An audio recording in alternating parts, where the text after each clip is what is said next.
मिळावी, सर्वसामान्यांना त्या अनुभूतीचा आनंद चाखता यावा, घेता यावा, यासाठी संतांचं अंतःकरण कळवळलं. आम्ही जो रस ब्रह्मरस सेवन केला त्या ब्रह्मरसाचं पान सगळ्यांनाच करता यावं यासाठी संत कळवळले. बुडती हे जनन न देखवे डोळा, म्हणून कळवळा येत असे, ही त्यांची जात होती, म्हणून ते संत. आणि अशा संतांच्या मांदियाळीमधले प्रमुख परमपूजनीय भगवत धर्माचा पाया रचलेले ज्ञानराज माऊली आम्हाला खरा मार्ग काय आहे भगवत प्राप्तीचा हे सांगत असताना स्वतः अत्यंत अवघड उपासना केली आहे.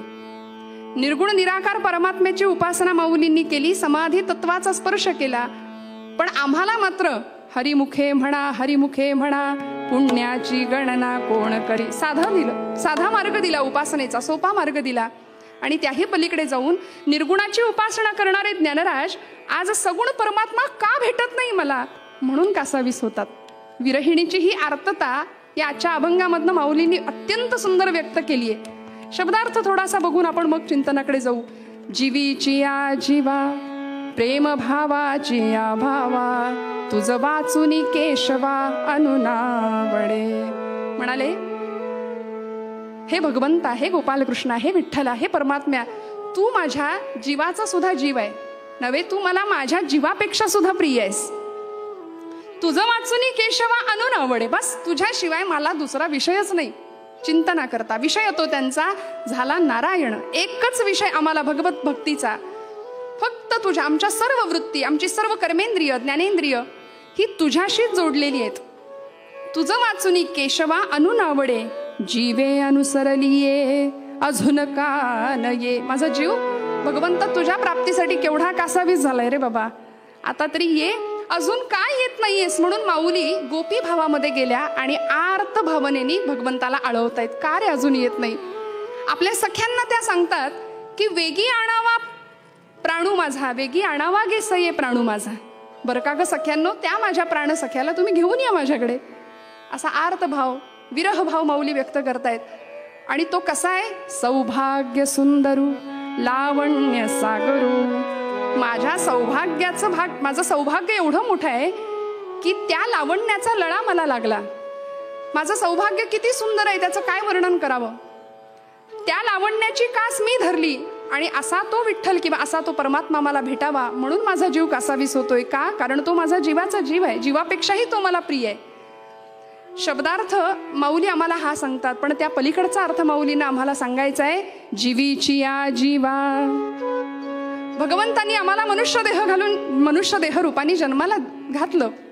84 लक्ष योनी मात्रांमध्ये मनुष्य देह आम्हाला दिला. पण त्या देहाला किंमत कुठपर्यंत आहे श्रोते हो. त्या देहाला किंमत तोवरच आहे जोपर्यंत त्या देहामध्ये जीव आहे.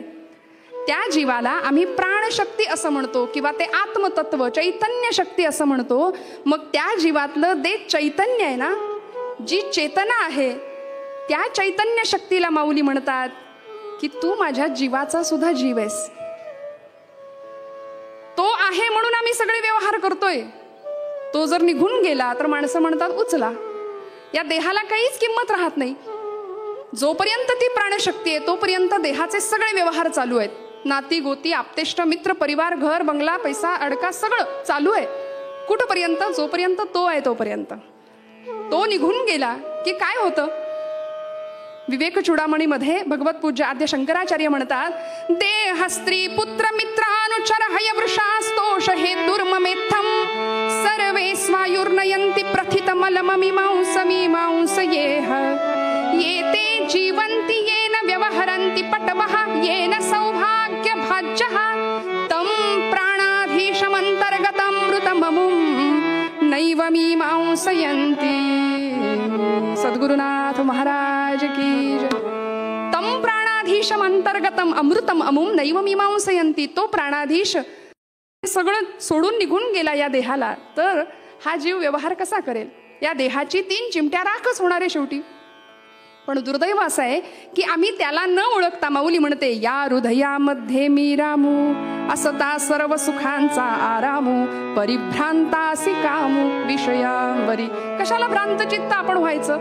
तो भगवंत इथे आहे, त्याला दुर्दैवाने आम्ही ओळखत नाही आणि आम्ही सगळीकडे बाहेर सुख शोधण्याचा प्रयत्न करतो आणि वाट्याला येतं ते दुःख. आणि मग माणूस आयुष्यभर कणतच राहतो. आमचं काहीच चांगलं नाही या भावनेमध्ये अपेक्षा ठेवतो, आयुष्यभर दुःख वाट्याला येतं आणि मग सतत आम्ही गाऱ्हाणी गात राहतो, आयुष्याविषयी तक्रार करत राहतो. एक जण ब्रह्मचैतन्य महाराजांकडे गेला आणि महाराजांना म्हणाला, महाराज काय सांगू, मुलगा ऐकतच नाही म्हणाले.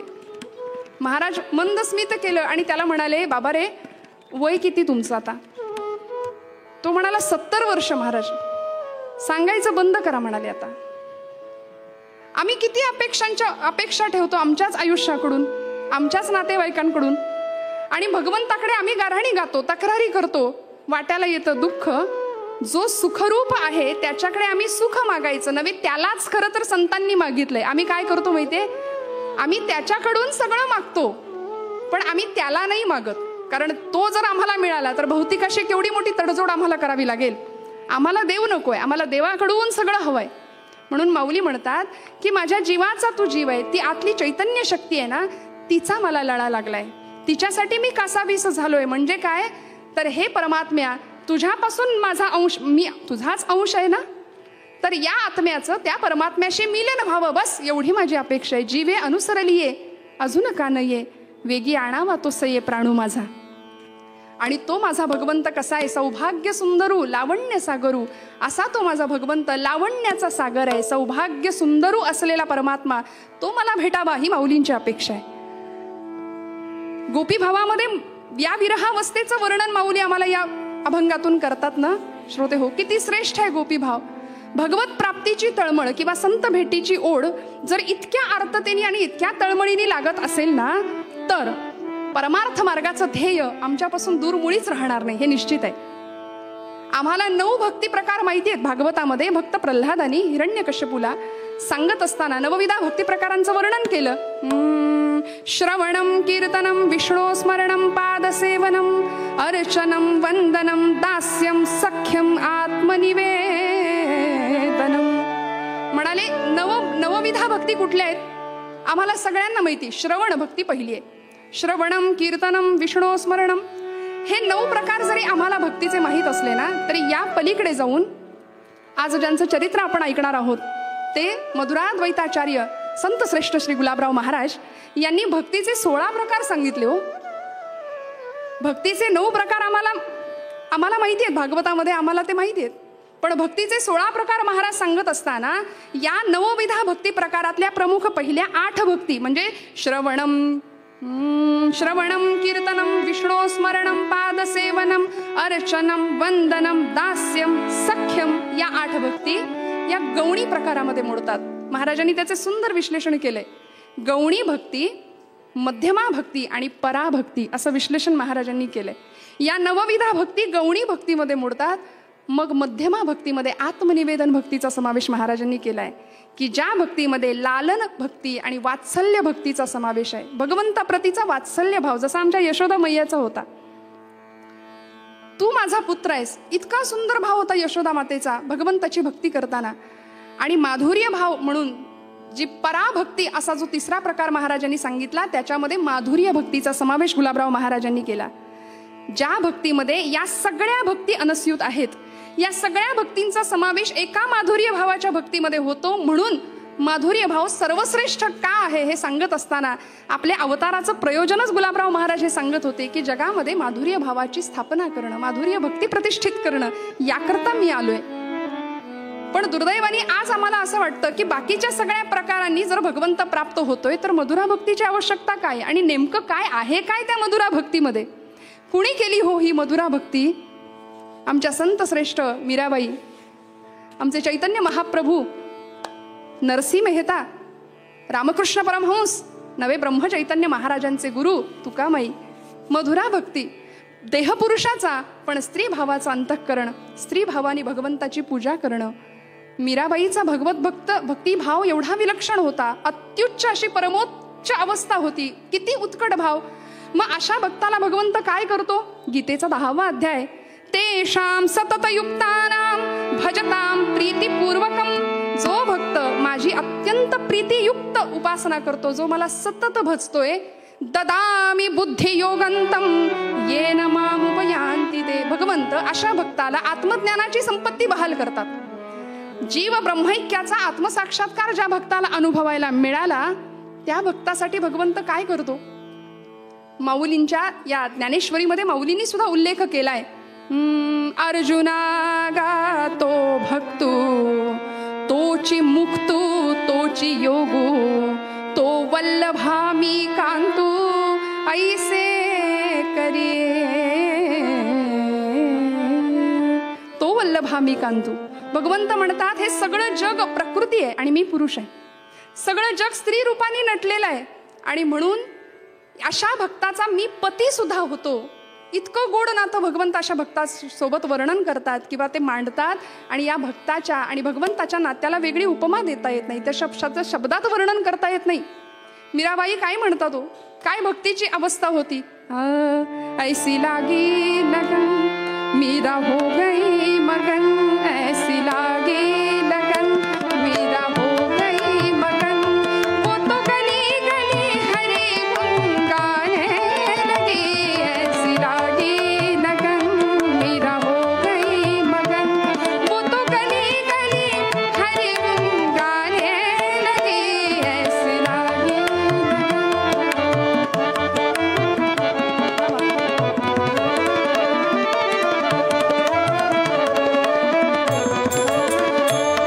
महलों में पली बन के जोगन चली, मीरा रानी दीवानी कहाने लगी.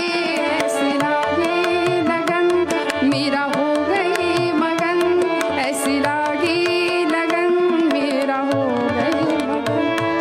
एवढं वेड लागलं भक्तीचं मीराबाईंना. माधुर्य भावानी कृष्णाला पती स्वरूपामध्ये भजलं होतं, पूजा केली होती पती स्वरूपामध्ये.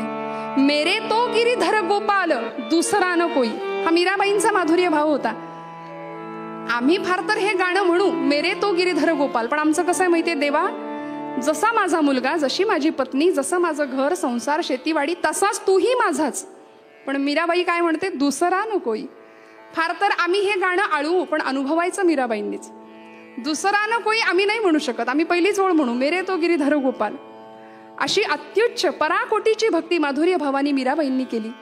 श्रोते हो, उद्धव गोपींचा संवाद भागवतामध्ये प्रसिद्ध आहे की ज्यावेळी या गोपींचा भाव किती विलक्षण होता भगवंताप्रतीचा. भगवंत गोकुळ सोडून मथुरेला आले आणि मथुरेमध्ये आपल्या त्या गवाक्षातून समोर पाहतायत, गोकुळाची आठवण येते भगवंतांना.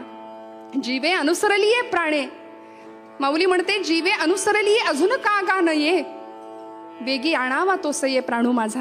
भगवंत सुद्धा भक्ताला भेटण्यासाठी किती व्याकुळ होतो, किती आर्त होतो. भगवंत त्या यमुनेच्या डोहाकडे पाहतायत आणि दूरवर काठाकडे लक्ष गेलं, पलीकडच्या तटावरून कुणी दिसेल का, माझ्या गोकुळातली एखादी गोपी दिसेल का, एखादं वासरू दिसेल का, एखादी हंबरणारी गाय दिसेल का. म्हणून भगवंतांच्या डोळ्यातनं अश्रुधारा वाहतायत आणि अचानक भावावेगामध्ये भगवंत म्हणाले, पेंद्या पेंद्या चल चल, तुझी आई मला ओरडेल, माझी आई मला ओरडेल, घरी गेलं पाहिजे. आणि एका क्षणाला अक्षरशः भगवंत रडायला लागले, खळखळ डोळ्यातनं अश्रुधारा वाहतायत. काय होती ही अवस्था भगवंतांची.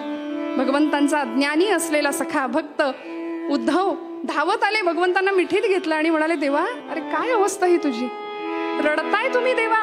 सगळ्याच्या पलीकडे असलेला पूर्ण पुरुष भगवंत तू, आणि तू रडतोस. एवढी त्या गोपींची आठवण तुला येते, त्या गोपी तुझ्या विरहामध्ये रडतात, तुझा विरह त्यांना होतो. एक एक क्षण कृष्ण कृष्ण कृष्ण करत राहतात. अरे त्यांना सांगायचंच ना की मी कोण आहे, मी पूर्ण परब्रह्म आहे, पूर्ण पुरुष आहे, ही सगळी लीला केली होती, मी सांगायचं ना त्यांना. खरं ज्ञान त्यांना तू द्यायला हवं होतं. भगवंत मनात विचार करतात, हीच संधी आहे. चालेल म्हणाले उद्धवा, असं कर ना, तूच जाना आणि तूच माझ्या गोपींना भक्तीपेक्षा ज्ञान कसं श्रेष्ठ हे तूच पटवून सांग. आणि उद्धव निघाले. जाताना भगवंतांनी आपली कपडे परिधान करायला दिली होती उद्धवाला. भगवंतांचं रूप आणि गुण सुद्धा अगदी तसेच. इतका प्रिय सखा भगवंतांचा, ज्ञानी भक्त होता पण प्रेम भक्ती जवळ नव्हती. म्हणून या उद्धवानी रथामध्ये स्वार होऊन गोकुळाच्या दिशेने प्रस्थान केलं. आणि गोकुळामध्ये आल्यानंतर समोरचं दृश्य पाहिलं मात्र सगळी गोकुळ नगरी गोकुळाच्या त्या मातीचा धुळीचा कण कण कृष्ण कृष्ण जय कृष्ण कृष्ण जय कृष्ण कृष्ण जय कृष्ण कृष्ण जय कृष्ण कृष्ण जय कृष्ण कृष्ण कृष्ण जय कृष्ण. गोकुळामध्ये प्रवेश केल्याबरोबर सगळं कृष्णमय झालेलं वातावरण, गोडीचा कण कण कृष्ण कृष्ण कृष्ण नाद ऐकू येत होता कानावरती. वेड्यासारख्या गोपी इकडे तिकडे धावत होत्या. काय होतं हे प्रेम? यशोदा मातेकडे पाहिलं उद्धवानी. वेडीपशी झालेली यशोदा माता यमुनेच्या दिशेने धावतीये. माझा कृष्ण आहे का? माझा कृष्ण आलाय का? उद्धवाला पाहिलं, धावत आली. नंदबाबा सामोरे आले. नंदबाबांची काया कृष्ण झालेली, क्षीण झालेलं शरीर. पण उद्धवांनी हे भक्ती प्रेम पाहिल्याबरोबर उद्धव नंदबाबांना आणि यशोदा मातेला सांगताय की काय कृष्ण कृष्ण करत बसलात? अहो तो गेला. त्याची ती लीला होती, त्याची लीला होती. त्यांनी सगुण रूपामध्ये येऊन तुमच्यासाठी या सगळ्या चेष्टा केल्या, या लीला केल्या. पण वास्तविक ते परब्रह्म आहे. तो तुमचा पुत्र नाही, तो तुमचा सखा नाही, कुणीच नाहीये. तो या सगळ्याच्या पलीकडचा आहे. नंदबाबा हसले उद्धवाकडे बघून, म्हणाले आम्हाला वाटलं तू समजदार आहे, तू ज्ञानी आहेस, तुला कळतं फार, असं आम्हाला वाटत होतं म्हणाले. पण उद्धवा, ठीक आहे आम्ही चुकलो. तू असं म्हणतोस ना की आम्ही चुकलोय, पण मला सांग भगवंत कधी चुकतो का रे? परब्रह्म कधी चुकू शकतं? जर तो परब्रह्म आहे असं तुम्ही म्हणता तर परब्रह्म कधी चुकेल? उद्धव म्हणाले नाही नाही, भगवंत कधीच चुकू शकत नाही. हो ना?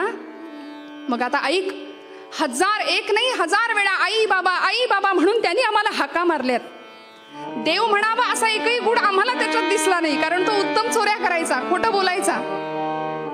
आणि तो कसा परब्रह्म? तो आमचा पुत्र नाही, तुम्ही असे कसं म्हणता? नाही समजूत घालता आली उद्धवांना. पुन्हा बाहेर गोपींच्याकडे गेले आणि गोपींकडे गेल्यानंतर काय अवस्था आहे?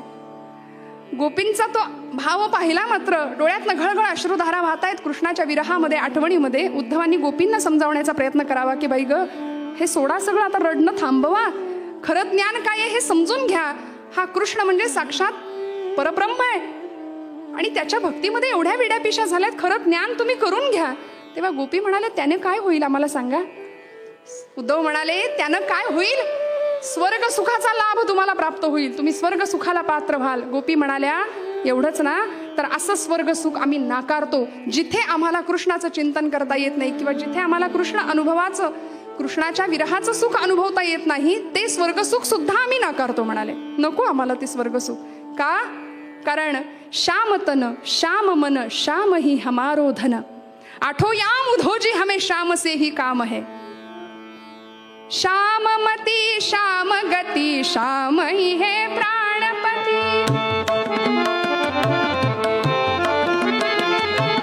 श्याम मती श्याम गति श्याम ही है प्राणपति. श्याम मती श्याम गति श्याम ही है प्राणपति. आठो याम उधोजी हमें श्याम से ही काम है. श्याम मती श्याम गति श्याम ही है प्राणपति. उधोजी तुम भये बोरे पाती लेकर आए दोरे, सुर जोग कहा राखे यहाँ रोम रोम राम है. तूच आमचा निरोप कृष्णाला जाऊन सांग की आम्ही त्याच्या आठवणीमध्ये आनंदात आहोत. कृष्ण नाही असं म्हणायला नावाला सुद्धा जागा शिल्लक नाही आमच्यामध्ये. कृष्ण नाही, आमच्या रोम रोमामध्ये कृष्ण भरून उरलाय. काय सांगता तुम्ही की भक्तीपेक्षा ज्ञान श्रेष्ठ आहे? नव्हे, आम्ही ज्या भावाने भगवंताची भक्ती करतो ना ती श्रेष्ठ आहे. म्हणून ज्ञानराजांनी सुद्धा, मी म्हटलं ना, निर्गुण उपासक असलेले ज्ञानराज माऊली सुद्धा सगुण भगवंतांचा विग्रह बघायला मिळावा, अनुभवायला मिळावा म्हणून ज्ञानोत्तर भक्तीची कास धरली. आणि ज्ञानोत्तर भक्ती किंवा पराभक्ती, माधुर्य भक्ती तिलाच म्हणायचं की जिथे अद्वैताचा साक्षात्कार भक्ताला झालाय. मी आणि तू वेगळे नाही हे कळालंय. नामदेव महाराजांना कळालं होतं ना, पांडुरंग आणि मी दोन नाही एकच आहे. पण तरी सुद्धा पांडुरंगा जेवणारे बाबा, त्याच्यापासून वेगळं होऊन भक्ती करण्यामध्ये जो आनंद होता. आणि भक्ती सुद्धा कशी निर्हेतुक, कारण आम्ही जी भक्ती करतो ना ती कुठल्या ना कुठल्या हेतूसाठी असते, कुठला ना कुठला स्वार्थ आमच्या भक्तीला चिकटलेला असतो. म्हणून भगवंत प्रेम आमच्यापासून दूर दूर दूर जातं. आणि ते प्रेम जर प्राप्त व्हावं असं वाटत असेल तर आम्हाला या सगुणाची पूजा ते अधिष्ठान समोर ठेवून करावं लागेल. म्हणून संतांना आम्हाला सगुण पूजा द्यावी लागली.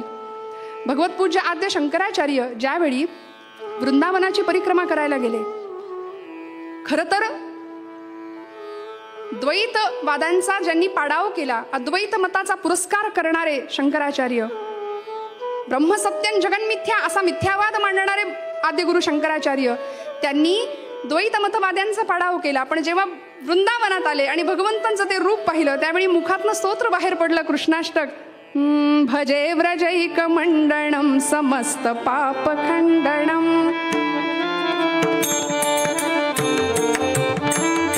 भजे व्रजैकमण्डनं समस्त पापखण्डनं स्वभक्तचित्तरञ्जनं सदैव नन्दनन्दनं भजे व्रजैकमण्डनं समस्त पापखण्डनं स्वभक्तचित्तरञ्जनं सदैव नन्दनन्दन सुपिच्छगुच्छमस्तकं सुनादवेणुहस्तकं सुपिच्छगुच्छमस्तकं सुनादवेणुहस्तकं अनङ्गरङ्गसागरं नमामि नन्दबालकं भजे व्रजैकमण्डनम्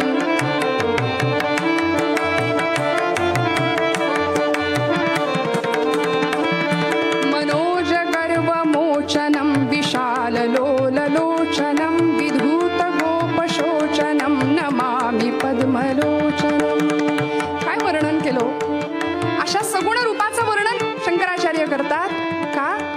कारण ही सगुण पूजा श्रेष्ठ आहे. या सगळ्या महात्म्यांना हे कळालं म्हणून ज्ञानापेक्षा भक्ती श्रेष्ठ आहे. आणि अशी भक्ती, असा भक्तीतला माधुर्य भाव आम्हाला केव्हा कळेल? आज दुर्दैवानी ज्ञानी असलेले लोक सुद्धा मधुरा भक्तीची टिंगल करतात. पण हा मधुरा भाव जगामध्ये प्रतिष्ठित करण्याकरता गुलाबराव महाराजांचा अवतार कसा झाला आणि त्या अवताराचं प्रयोजन काय होतं, त्या अवतारामध्ये त्यांनी नेमकं केलं काय, बघूया उत्तर भागामध्ये.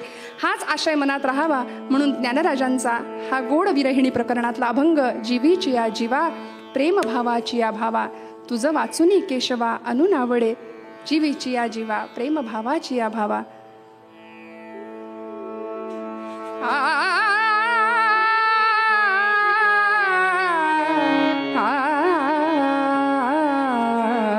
जीवीची या जीवा प्रेम भावाची या भावा, जीवीची या जीवा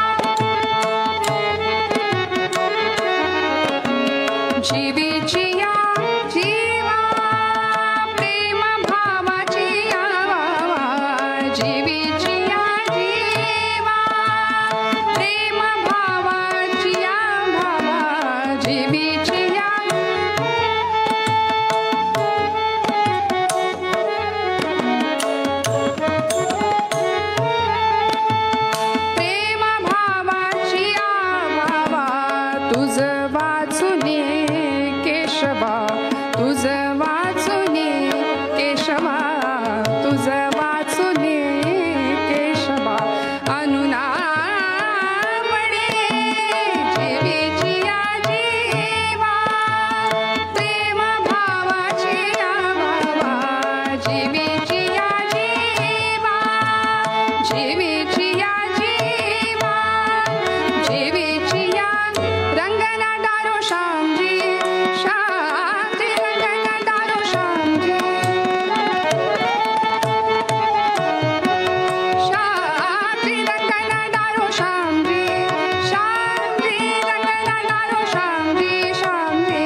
आजी आजी महा दोस्त आले जेवायले, बघ तरी त्याला जेवायला तर वाढ.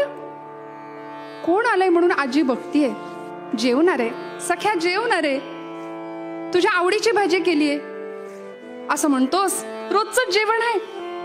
अरे तरी पण जेव, मी भरवतो ना तुला, आता कर खरं. आजी माझ्या दोस्ताला भाजी फार आवडते बरं, त्याला जेवाले तर वाढ, त्याला भाजी तर वाढ. आजीला काही कळे ना की हा 5-6 वर्षाचा अंध असलेला बालक कुणाशी बोलतोय. जेवायला बसलाय, समोर कुणीच दिसेना. घरातल्या सगळ्या मंडळींना प्रश्न पडायचा की हा लहान पोर कुणाशी बोलतोय, तरी कुणाशी, कुणाला घास भरवतोय. आणि घरातल्या लोकांनी त्याला विचारावं, बाबा रे कोण आलंय तुझ्यासोबत जेवायला, कोण आहे तुझ्या समोर. तर त्या 5-6 वर्षाच्या बाळाने उत्तर द्यावं, आजी बघ ना किती गोड दिसतोय, किती गोड दिसतोय. हातामध्ये गोड बासरी घेऊन बसलाय, गोड बासरीचं वादन करतोय. कानामध्ये कुंडल आहेत, पायामध्ये वाक्य आहेत. आणि असा तो भगवंत कपाळाला चंदनाचा टिळा लावून आलाय माझ्या समोर. आजी तुला दिसत नाही का माझा कृष्ण कसा आहे. अगं किती सुंदर दिसतो ते बघ तरी. रूपे सुंदर सावळा गे माये, रूपे सुंदर सावळा गे माये, सावळा गे माये. आजी बघ तरी ग, मी घास भरवतोय आणि तो आ करतोय, काय गोड दिसतोय. मला असं वाटतंय की वृंदावनातून इकडे चाला की काय थेट हातामध्ये बासरी घेऊन. सावळा गे माये रूपे सुंदर, सावळा गे माये, सावळा गे माये. वेणू वाजवी वृंदावना, वेणू वाजवी वृंदावना. वृंदावना गोधने सारिकाये, सावळा गे माये. रूपे सुंदर सावळा गे माये, सावळा गे माये. या लहान बाळासोबत अगदी या 5-6 वर्षाच्या वयामध्ये हा मुलगा कृष्णाचं सानिध्य अनुभवत होता. कुणालाच दिसणारं न दिसणारं ते परब्रह्म त्याच्या समोर बसून जेवत होतं. काय असेल हे गुण, काय अलौकिक युगपुरुष सत्पुरुष होता तो. कोण होता श्रोते हो. सगळ्यांना प्रश्न पडायचा की साक्षात भगवान गोपाल कृष्ण याच्या समोर बसून अन्न ग्रहण करतोय, याला सानिध्य अनुभवायला मिळतंय. कोण आहे तरी कोण हा, काय असावं हे गुढ, काय अतर्क्य घडत होतं घरामध्ये. श्रोते हो, कुणाची कथा ऐकतोय आपण. 19व्या शतकाच्या उत्तरार्धामध्ये भारतामध्ये असं एक चमत्कारिक अलौकिक विभूतिमत्व जन्माला आलं की ज्या विभूतिमत्वानी भारताच्या वैदिक धर्माच्या पुनरुत्थानाचा मंत्र हातामध्ये घेतला, वसा हातामध्ये घेतला, त्याचं पुनरुज्जीवन करण्याचा अट्टहास करताना नवजागरणाचा अट्टहास केला आणि ज्ञानोत्तर भक्तीचा डिंडिम भूतलावर पिटण्यासाठी हा महात्मा सज्ज झाला होता. कोण होतं ते. विदर्भ प्रांती पवित्र ग्रामी,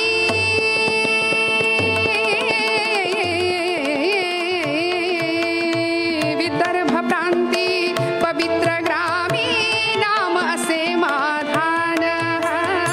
विदर्भ प्रांती पवित्र ग्राम नाम असे माधान, नाम असे माधान. विदर्भ प्रांती पवित्र ग्रामी नाम असे माधान. तिथे जन्मला प्रज्ञाचक्षु, तिथे जन्मला प्रज्ञाचक्षु, तिथे जन्मला प्रज्ञाचक्षु, तिथे जन्मला प्रज्ञाचक्षु. युग संजीवनी धान, राम साधुजी, राम राजा राम कहोजी. आणि असा तो युगपुरुष मधुराद्वैताचार्य प्रज्ञाचक्षु संत श्रेष्ठ श्री गुलाबराव महाराज या नावानी विदर्भातल्या पयोषणी नदीच्या काठी वसणारं माधान नावाचं गाव आणि त्या गावातले पाटील घराणं की जे घराणं आतिथ्यशील होतं, धर्मशील होतं, धर्मपरायण होतं. घरामध्ये शिवपूजा आणि विष्णुपूजा, हरिहरोपासना एकत्रच होत होती. आणि अशा कुळामध्ये शुद्ध बीजापोटी फळे रसाळ गोमटी या न्यायाने जन्म झाला. आषाढ शुद्ध द्वादशीचा दिवस 1881 साल, अगदी अलीकडचे संत श्रोते हो, जन्म झाला या बाळाचा. वडील गोंदूजी पाटील आणि आईचं नाव आलोकाबाई. अशा दिव्य दाम्पत्याच्या पोटी जन्म झाला आणि माधानकरांना अक्षरशः आनंदाची दिवाळी अनुभवायला मिळाली. माधानकरांच्या वाड्यामध्ये गोकुळीचं सुख लोकांना अनुभवायला मिळालं. माधानच्या प्रत्येक घराघरामध्ये साखर वाटली गेली. बाळ जन्मला, बाळ कृष्ण जन्मला, काय आनंद होता. बाळ जन्मला, बाळ कृष्ण जन्मला, बाळ जन्मला, बाळ कृष्ण जन्मला, आनंदी आनंद आनंद झाला, आनंदी आनंद आनंद झाला, बाळ जन्मला, बाळ कृष्ण जन्मला.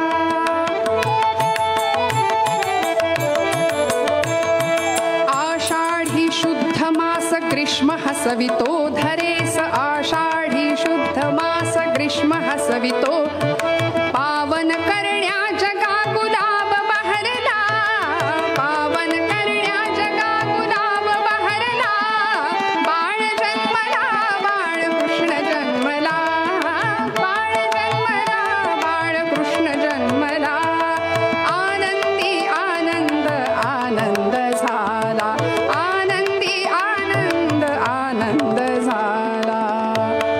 अवर्णनीय अवीट गोडीचा आनंद माधानकरांनी अनुभवला.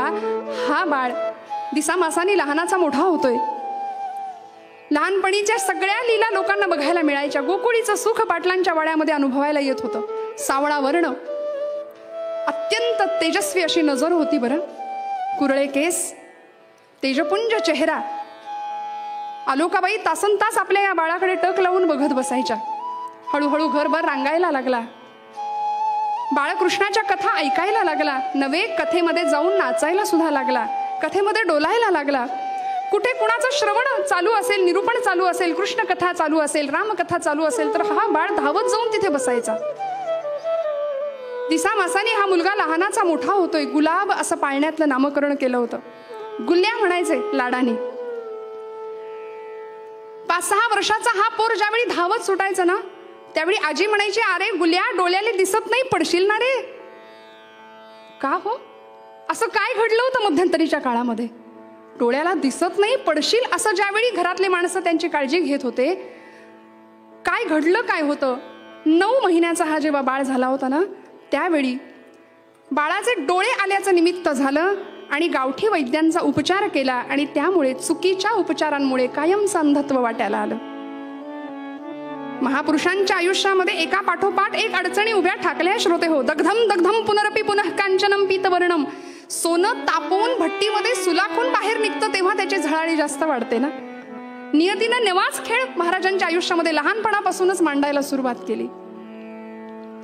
अगदी 9व्या महिन्यामध्ये अंधत्व आलं. तेजस्वी नजर होती पण ती कायमची गेली. दृष्टी निघून गेली, बाह्यतः गेली. बरं, बाह्यतः हा शब्द मुद्दाम वापरते कारण अंतःचक्षुंनी, प्रज्ञाचक्षुंनी सगळं जग हा मुलगा पाहत होता. त्यामुळं कुणावरही अवलंबून नव्हता, कधीच नाही. कधीच कुणाच्या आधाराने जीवन पुढचं जगला नाही. आणि असं करता करता 4 वर्षाचं वय झालं आणि 4थ्या वर्षी मातृछत्र हरपलं. आई निघून गेली. बाळंतपणाच्या आजाराने आई निघून गेली. आणि अशा आंधळ्या असलेल्या पोराला आईचं छत्र नाहीये, मग अशा मुलाला कोण सांभाळणार? कोण सांभाळणार? तर या मुलाला आलोकाबाईंच्या माहेरी, म्हणजे माधानपासून जवळच असलेलं लोणी टाकळी नावाचं गाव, तिथे पाठवलं. आजीला बाई म्हणायचा. आणि या आजी बरोबर राहत असताना पुढचा काळ अत्यंत सुंदर गेलाय महाराजांचा. हा गुल्या आजीकडे अनेक प्रकारचे हट्ट करायचा. लोणीमध्ये अनेक सवंगडी त्याला मिळाले, अनेक सवंगडी मिळाले. त्या सवंगड्यांबरोबर गोपाळकाला करावा. देऊळवाड्याजवळ असलेल्या पूर्णा नदीच्या पात्रामध्ये मनसोक्त टुंबावं. गावामध्ये फिरणाऱ्या माकडांच्या मागे वाकुल्या दाखवत फिरणं, गिल्ली दांडू खेळणं, हुतुतू, आटापाट्या, सुरपारंब्या सगळे खेळ तरवेज. आणि त्याचबरोबर लहान वयामध्ये ध्यान साधना, नामस्मरण, या सगळ्यांची विशेष गोडी या बालकाला होती. त्यामुळे याचं असामान्यत्व लोकांच्या लक्षात आल्यापासून राहिलं नाही. बरं, अलौकिक होतं बालपण सुद्धा. कारण या गुलाबाचं बालपण कधी संपलंच नाही, याला तारुण्याचे काटे कधी आले नाहीत. विश्वचालकाच्या ठिकाणी अनेकविध नात्यांनी त्यांनी आपलं नातं प्रस्थापित केलं होतं. वृद्धापकाळी येणारं अंधत्व त्याला कधीच आलं नाही. काय होतं हे अलौकिक चरित्र, काय होतं हे अलौकिक विभूतिमत्व. आजी बरोबर वास्तव्य करत असताना लोणी टाकळीमध्ये राहिले, पण काही दिवसांनी 5व्या 6व्या वर्षी आपल्या वडिलांनी गोंदोजी पाटलांनी गुलाबला आपल्या स्वगृही परत आणलं. माधानला पाटलांच्या वाड्यावर गुलाब राहू लागला आणि आल्याबरोबर घरामध्ये विलक्षण परिस्थितीला सामोरं जावं लागत होतं. याचं कारण वडिलांनी म्हणजे गोंदोजी पाटलांनी द्वितीय विवाह केला होता. अलोकाबाईंच्या निधनानंतर दुसरा विवाह केला. भागीरथीबाई नावाची पत्नी घरामध्ये आणली, पण ही भागीरथी म्हणजे महाराजांच्या आयुष्यामध्ये कैकेयीची भूमिका बजावणारी ठरली. हो, लहानपणापासून आधीच दृष्टी गेलेली, आईचं छत्र हरपलेलं आणि त्यानंतर अशा सावत्र आईच्या जाचाला सामोरा जाणारा हा बाळ दिसामासाने मोठा होतोय, अनेकविध अनुभवांना सामोरा जातोय. पण त्याच वेळी ज्ञानपिपासू वृत्ती वाढीस लागली, ज्ञान तृष्णा वाढीस लागली. ज्ञानाची भूक इतकी वाढत गेली की जे काही मिळेल ते स्वाहा होत गेलं, जे काही मिळेल ते अंतःकरणामध्ये ठासत गेलं. गावातल्या काही निवडक मंडळींकडून अनेक ग्रंथांचं वाचन तो ऐकायचा कानाने. कुणाला तरी तो वाचवून दाखवायला लावायचा, वाचून दाखवायला सांगायचा. कुणी वाचन केलं तर ते अतिशय मन लावून श्रवण करायचं, विश्लेषणात्मक त्या गोष्टींचा अभ्यास करायचा.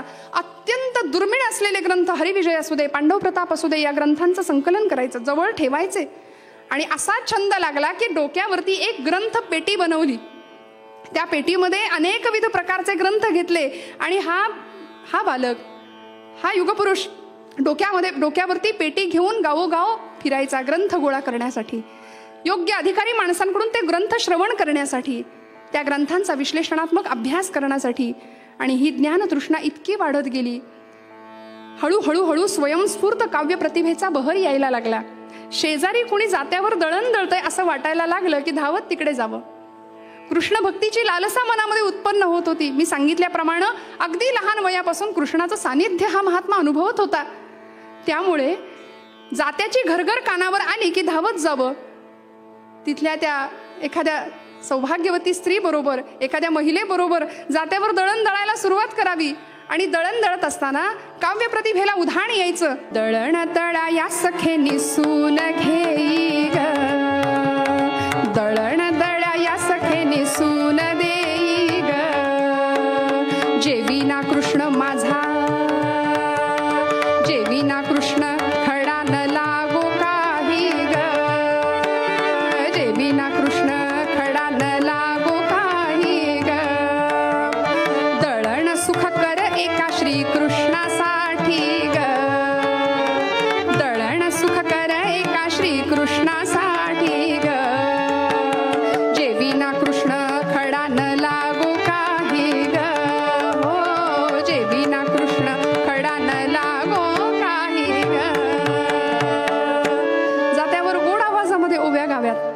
आणि असा हा गुलाब लहानाचा मोठा होतोय. स्वयंस्फूर्त काव्य प्रतिभेला उधाण यायचं, अनेक प्रकारचं साहित्य हातातून निर्माण होत होतं. आणि त्याच वेळी वडील गोंदोजी आणि काका राघोजी काका या दोघांनी मिळून त्याचं वाढतं वय लक्षात घेतलं, परमार्थातली त्याची गोडी लक्षात घेतली. आणि हा जर याच मार्गाला कायमचा लागला तर आपला प्रपंच कसा करणार, गावाची पाटीलकी कशी सांभाळणार, याची चिंता लागलेल्या या दोघांनी, काका आणि वडिलांनी, गुलाबराव महाराजांचा अगदी 10व्या 12व्या वर्षी विवाह निश्चित करायचं ठरवलं. वधू संशोधनाचं काम सुरू झालं आणि माधानपासून जवळ असलेल्या आखातवाडा नावाच्या गावची गणोजी भुयारांची मुलगी पूर्णा नावाची, पूर्णा नदी जवळ म्हणून तिचं नाव पूर्णा ठेवलेलं. ही पूर्णेची लेक म्हणून पूर्णी म्हणायचे तिला. 8 वर्षांची ही पूर्णा वज्रचुडे मंडित होऊन गुलाबराव महाराजांच्या आयुष्यामध्ये आली. महाराजांनी तिचं मनकर्णिका असं नामकरण केलं लग्नानंतर.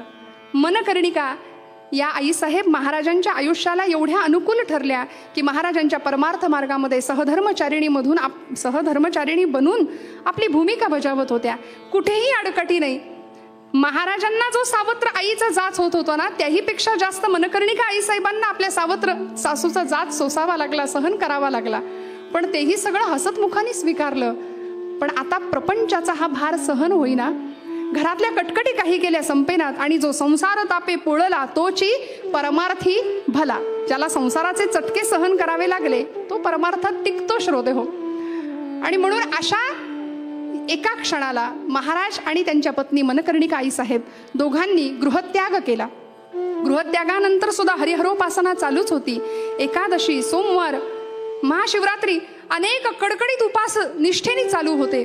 आणि आता श्रीकृष्ण भक्तीची ओढ लागली, ज्ञानेश्वर प्राप्तीची ओढ लागली. मला परमार्थ मार्गामध्ये जर मार्गदर्शन करणारं कोणी असेल तर माऊलीसारखं समर्थ दुसरं कोणी भेटणार नाही, हा दृढ विश्वास मनामध्ये निश्चित झाला. आणि माऊलींच्या भेटीची ओढ लागली. कधी एकदा आळंदीला जाईन, कधी एकदा त्या ज्ञानियांच्या राजाला भेटेन, कधी माझ्या ज्ञानाबाईला भेटेन, असं झालं. कार्तिक शुद्ध एकादशीचा दिवस होता. कार्तिक एकादशी, कडकडीत उपवास केलेला, अमृतानुभवाचं पठण दिवसभर श्रवण केलं जात होतं. संध्याकाळची वेळ, गीतेचा 18वा अध्याय निष्काम कर्मयोगावरती निरूपण महाराजांनी केलं. मोक्ष प्राप्त करायचा असेल तर त्यासाठी काय साधन करावं लागेल आणि ते केल्यानंतर भगवंत तुमच्या दारामध्ये कसा येतो हे महाराजांनी अगदी एकादशी, द्वादशी आणि त्रयोदशी पर्यंत या विषयावर बहारदार निरूपण सादर केली. निरूपण झाली. लोक अक्षरशः गर्दी करायचे महाराजांचं श्रवण करायला. कारण अगदी 15-16 वर्षाचा हा युवक इतक्या ताकदीने बोलतो, अनेक ग्रंथांवरचं भाष्य इतक्या ताकदीने मांडतो, हे विलक्षण आहे याची प्रचिती लोकांना येत होती. लोकांची गर्दी व्हायची महाराजांच्याकडे. आणि याच वेळी मनामध्ये विचार आला की ज्ञानियांच्या राजाला भेटायचंय. आर्त टाहो फोडला अंतःकरणातून, आळंदी वल्लभा तुम्हा निवृत्तीची आण. त्यांच्या गुरुदेवांची शपथ घातली की आता तुम्ही मला भेटा म्हणून.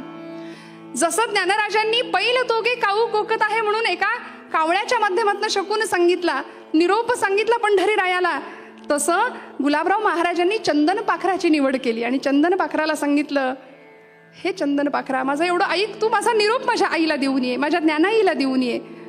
आणि इतका अर्थ भाव ज्यावेळी जिव्हाळ्यामध्ये हृदयामध्ये निर्माण झाला ना, त्या दिवशी त्रयोदशीची ती रात्र महाराजांनी निरूपण आवरलं, भोजन केलं, बिछाण्यावर अंग टाकलं. बराच वेळ डोळा नाही लागला, पण पहाटेच्या वेळी अगदी ब्राह्म मुहूर्तावर महाराजांच्या स्वप्नामध्ये साक्षात ज्ञानी यांचा राजा ज्ञानबाई आली. डोळ्यासमोर दिव्य प्रकाश दिसला. दर्भासनावरती पद्मासनात मांडी घालून बसलेले ज्ञानराज माऊली दिसले. दर्भासनावरती पद्मासनात मांडी घालून बसलेले ज्ञानराज माऊली पाहिले.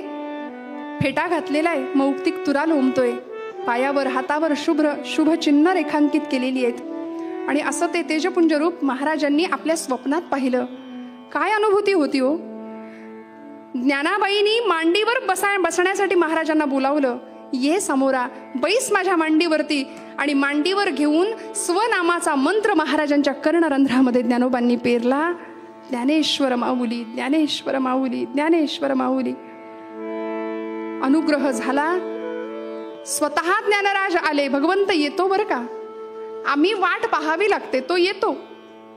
म्हणून महाराज म्हणतात आपण एक करावं, पुढची 2 शून्य ठेवायला तो समर्थ असतो, 100% करायला तो समर्थ असतो. पण आम्ही जर चाललोच नाही तर तो म्हणेल तू तुझ्या जागी बरा, मी माझ्या जागी बरा. भगवंत येतो. स्वतः ज्ञानराजांनी गुलाबराव महाराजांना स्वनामाचा मंत्र कर्णरंध्रामध्ये दिला.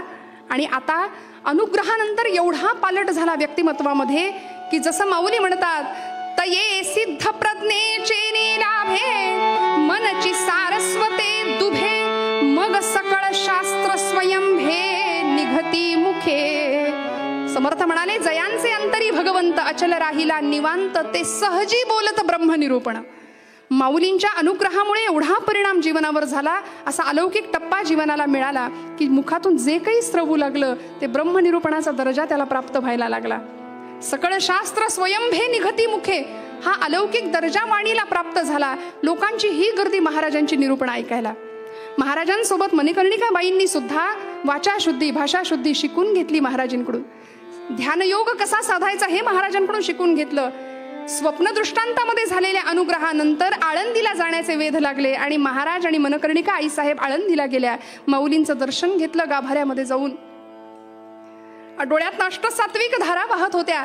आणि आळंदीच्या मुक्कामामध्ये महाराजांनी अत्यंत गोड बहारदार अशी निरूपणं केली. महाराजांच्या प्रवचनाचा, निरूपणाचा, कीर्तनाचा लाभ सगळ्या आळंदीकरांना त्यावेळी झाला होता. आणि या घटनेनंतर या त्यांच्या ज्ञानाईनी महाराजांचा विवाह लावून दिला. कुणाशी? भगवान गोपालकृष्णांशी. तुम्ही म्हणाल हे कसं शक्य आहे? तेच तर आपण पूर्वरंगात ऐकलं श्रोते हो.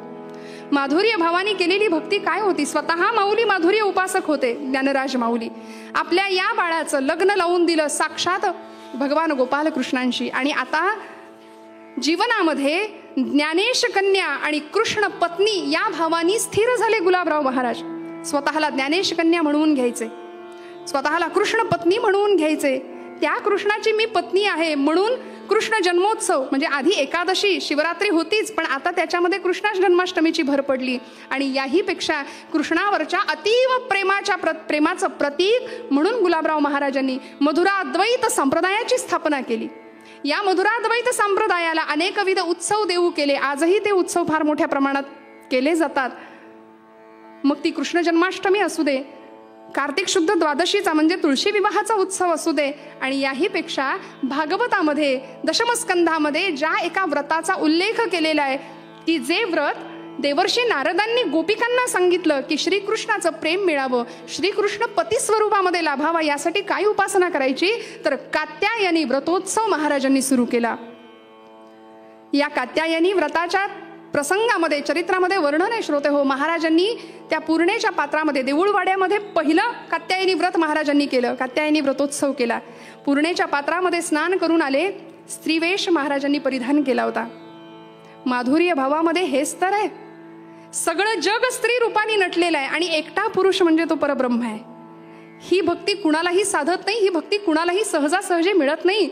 अर्जुनाला मिळाली होती. अर्जुनाने आग्रह धरला, भगवंता मला तुझी रासक्रीडा दाखव. त्यावेळी भगवंत म्हणाले, हे असं तसं नाही, साधं सोपं नाही, तुला माझ्याबरोबर यावं लागेल. एका सरोवरामध्ये नेलं, त्याला स्नान करायला सांगितलं. स्त्री वेशामध्ये अर्जुन समोर उभा टाकला होता. भगवंत पुरुष आणि अर्जुन स्त्री. आता रासक्रीडा करूया म्हणाले, आता खेळूया रास. नरसिंह मेहतांच्या चरित्रामध्ये असं वर्णन आहे की नरसिंह मेहतांना सुद्धा ज्यावेळी भगवान शंकर प्रसन्न झाले त्यावेळी भगवान शंकरांनी विचारलं होतं की तुला काय देऊ, बोल. नरसिंह मेहता म्हणाले, भगवंता तुम्हाला जी गोष्ट सगळ्यात प्रिय आहे ना ती मला द्या. भगवंतांनी स्त्री वेशामध्ये नरसिंह मेहताला दर्शन दिलं होतं भगवान शंकरांनी. आणि असे भगवान आदिदेव महादेव शंकर भगवंतांच्या गोपाळकृष्णांच्या रासक्रीडेमध्ये यावं म्हणून किती प्रयत्न करत होते. भगवंतांनी रासक्रीडा सुद्धा अनुभवली आहे भगवंत स्त्री वेशामध्ये गोपालकृष्णांची. त्याच पद्धतीनं, अगदी त्याच पद्धतीने या गुलाबराव महाराजांनी सुद्धा स्त्रीवेश परिधान केला, जरीकाठी लुगडं परिधान केलं, कपाळाला उभं कुंकू लावलं, गळ्यामध्ये मंगळसूत्र, हातामध्ये हिरवा चुडा भरलाय, पायात जोडव्या घातल्यात आणि असं सौभाग्याचं लेणं परिधान केलेले महाराज कात्यायनी व्रताची अगदी विधिवत पूजा करायला बसलेत. ते व्रत यथासांग पार पडलं. प्रेमाचा करू कळस, हरिस अर्पू ब्रह्मरस, कृष्णपदी सावकाश, भृंगी होऊ चला महाराजांचं काव्य आहे. या व्रतानंतर सगळ्या गोपिका महाराजांच्या सोबत फेर धरून नाचायच्या, फुगड्या घालायच्या, गोपाळ काला तिथे व्हायचा. कृष्ण जन्माष्टमीचा उत्सव सुद्धा अगदी याचप्रमाणे. कृष्ण जन्म आला की महाराजांची अगदी उत्सवाची लगबग असायची, तयारी असायची. मग अगदी विधिवत सांगोपांग उपचारांनी कृष्ण जन्माष्टमीचा उत्सव पार पडायचा. लोकांना प्रश्न पडायचे. या काळामध्ये अनेकांच्या अनेक शंकांचं निरसन सुद्धा महाराजांनी केलंय. लोकांनी विचारावं, महाराज भगवान गोपाल कृष्ण किंवा परब्रह्म म्हणजे अनामय अजन्मा असलेल्या त्या परमात्म्याला आपण हे सगळे उत्सव का करतो? अजन्मा आणि अनाम असलेल्या भगवंताचा आम्ही जन्म साजरा करायचा, त्याचं नामकरण करायचं, हे का बरं? हे कशासाठी? तेव्हा महाराजांनी अत्यंत गोड समाधानकारक उत्तरं द्यावी की अरे हे सगळे उत्सव आमचं भक्तिप्रेम वृद्धिंगत व्हावं यासाठी आहे. त्याला काय गरज आहे? मागील या जन्मामुक्त झालो असं म्हणणारे ज्ञानराज माऊली पुन्हा का आले हो? का तर तुमच्या माझ्यासाठी. त्या सगुण विग्रहाकडे बघून आमच्या मनाच्या ठिकाणी ते अधिष्ठान पक्क होतं आणि आमच्या भक्तीमध्ये वाढ होते, आमची भक्ती वृद्धिंगत होते. यासाठी हे उत्सव आहेत, यासाठी हा उत्सव करायचा. तुळशी विवाहाचा उत्सव आला की श्रोते हो चरित्रामध्ये उल्लेख आहे, माझ्या पदरचा अजिबात नाही सांगत आहे. महाराज स्त्री वेशामध्ये पुन्हा नववधूच्या रूपामध्ये सजायचे आणि कृष्ण परमात्म्याला पती स्वरूपात समजून अंतरपाठमध्ये धरला जायचा आणि महाराज कृष्ण भगवंताशी त्या प्रसंगामध्ये विवाह करायचे. दरवर्षी तुळशी विवाहाला हा उत्सव थाटामाटात साजरा व्हायचा, पुन्हा सगळ्या गोपिकांना घेऊन. आणि काय आनंद होता हो महाराजांचा, अतिशय. त्यजुनी काम आज श्याम दृष्टी पाहिला, दृष्टी पाहिला. मी केलं काय? भगवंत मला पती स्वरूपामध्ये लाभला, पण केव्हा? जेव्हा मी कामाचा त्याग केला. श्रोते हो, सर्वसामान्यांना तुम्हाला मला आकलन न होणारी ही भक्ती आहे. ज्यावेळी भगवंताला पती स्वरूपात समजायचे, लोक या भक्तीकडे थोडं साशंक नजरेने बघतात. लोक म्हणतात बाकीच्या भक्तीने मिळतो ना देव, मग हे कशाला करायचं? कशाला स्त्री भावामध्ये पूजा करायची आणि भक्ती करायची? रामकृष्ण परमहंसांनी राधा भावामध्ये भक्ती केली. कशासाठी हे सगळं करायचं? तर बाकीच्या सगळ्या भक्तीमध्ये हा आनंद नाहीये. बघा ना, सख्य भक्ती करणाऱ्या अर्जुनाला, दास्य भक्ती करणाऱ्या हनुमंतांना जो आनंद मिळत होता तो मिळत असेल का? नाही. दास्य भक्ती करणाऱ्या मारुतीरायांना, वात्सल्य भक्ती करणाऱ्या यशोदा मातेला जो आनंद मिळत होता तो मिळत असेल का? नाही. तर माधुर्य भक्ती ही एकमेव अशी श्रेष्ठतम भक्ती आहे की ज्यामध्ये सगळ्या भक्तींचा आनंद आम्हाला घेता येतो. कारण या भक्तीमध्ये भगवंताशी अनेकविध नात्यांनी जोडता येतं. मग ते पित्याचं असू दे, पुत्राचं असू दे, आणि माधुर्य संबोध वाचक पत्नीचं नातं सुद्धा भगवंत आपल्याशी जोडतो. पत्नीचं नातं सुद्धा भगवंताशी आपल्याला जोडता येतं. त्यामुळे या गोष्टीकडे साशंक नजरेने बघणाऱ्यांना सुद्धा महाराजांनी तितक्याच समाधानकारक उत्तरं द्यावीत. आणि खरं आहे श्रोते हो, जे चांगलं असतं ना त्याचा उपहास हा समाजामध्ये होतच असतो. हा जगाचा नियम आहे. रामकृष्णादी भगवंतांना सुद्धा या टीकेपासून नाही वाचता आलं. लोकांनी त्यांचीही टीका केली, लोकांनी त्यांनाही त्रास दिला. तर मग महाराज म्हणाले आपलं काय, हे होणारच आहे. पण प्रत्येकाचं शंका निरसन महाराजांनी केलं. काय वर्णन होतं? मी कामाचा त्याग केला तेव्हा मला कृष्ण पती स्वरूपामध्ये लाभले.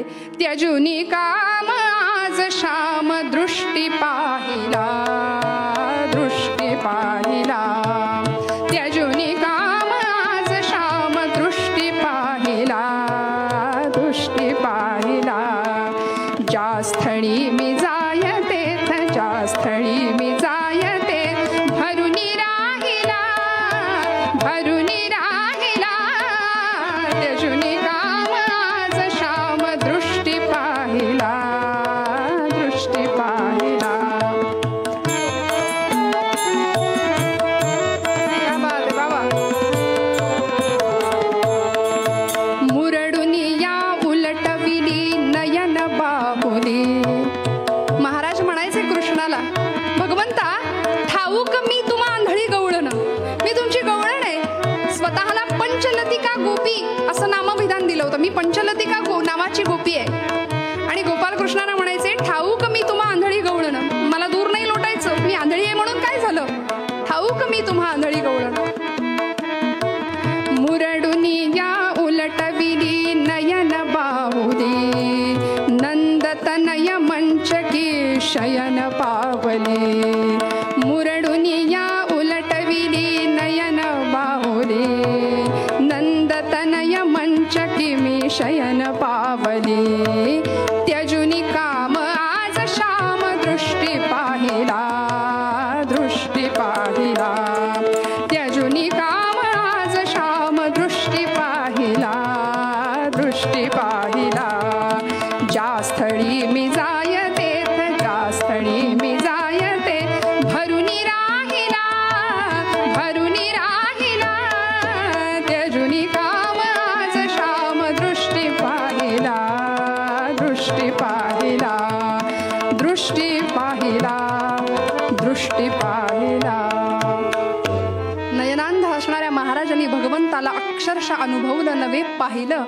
अर्थात तुमच्या माझ्या दृष्टीने ते बाह्यांध होते, अंध होते, पण स्वतःच्या बुद्धीच्या चक्षुंनी, प्रज्ञेच्या चक्षुंनी, अंतःचक्षुंनी सगळं जग पाहत होते. श्रोते हो, लोकांनी